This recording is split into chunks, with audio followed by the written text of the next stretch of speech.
Hey everyone and welcome. You've all seen our unelected leaders claim that this pandemic has shown a need for globalist overwatch of the world's health in the form of a pandemic treaty. And it won't affect the will of the people, not at all. Won't destroy sovereignty, won't destroy any of that. And all of this will be managed and ruled over by the bureaucratic, red tape making, unelected globalist WHO.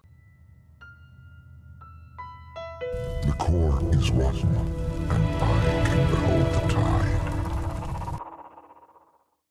Now, it didn't have to be the WHO, it could have been any of the other globalist undemocratic organisations like the UN or W.H.O or NATO. But the World Health Organization got the push because it sounds better, doesn't it? And it's more scary. And they will now lead the one world tyranny disguised as safety. Now, 194 nations are signed up to the World Health Organization. Were any of you asked? No one was. Also, the line they pulled to get us in, and many others, have been amended afterwards and in secret. Now, this is in regards to the pandemic treaty that's now being branded as a pandemic accord. And some of the changes are quite revealing. Let's have a look through, shall we? Now, the WHO's being used for a soft coup, in my opinion, and this is the big one. The original draft of the pandemic treaty said this: the implementation of these regulations shall be with full respect for the dignity, human rights and fundamental freedoms of persons. These amendments remove that whole thing. So basically, the regulations shall be with full respect for dignity, so that's out the window, human rights out the window,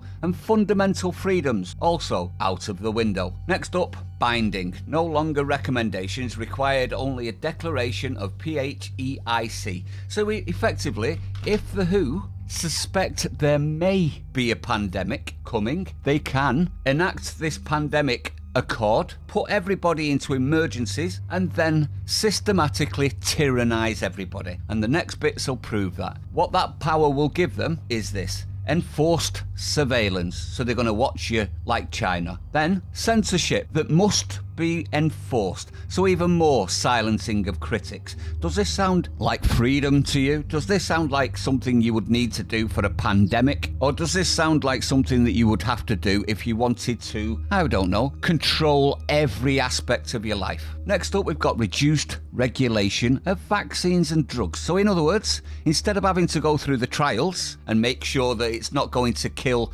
countless people or make them ill, all of that regulation will be removed if the WHO claim a state of emergency and use the pandemic accords. So effectively, you will be a human guinea pig, whether you like it or not. And that'll make things quicker to market, and also make it more likely that something's going to go wrong. And here's the kicker: liability shield for drugs and vaccines. In other words, Big Pharma can't be sued for the things that they do to the people that trust them. Protection of intellectual property, they're going to put it down to. Liability shield. Have you heard anything so draconian as that? It carries on. Such temporary recommendations may be modified or extended as appropriate, so completely up to them arbitrarily, including after it has been determined that a public health emergency of international concern has ended. So they can continue with the emergency that will keep us locked up, enforced surveillance, censorship and guinea pigs forever if they wanted to, with no comeback from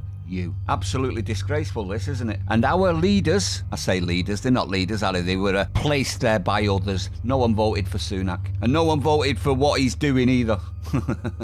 Let's continue. One Health, fabrication by which WHO gains jurisdiction over the whole world. Now, this would be a massive money earner for them. The estimates are coming in that the WHO budget would have to jump from $4 billion a year that it's currently getting from the 194 states that no one was asked about, to an estimated $60 billion a year. It's very profitable, isn't it? Pretending. It's very profitable being authoritarian, and it's very profitable being in one of these globalist organisations. None of this is for your benefit, and everything is for their benefit, and this just proves it, doesn't it? Let me know what you think, though. I'd like to know your opinion. Share this out, because people need to know what they're doing behind closed doors, and need to know that what they're trying to do is going to be devastating for every single nation that's in this pandemic accord. Stay sane, everyone. I'll see you on the next one.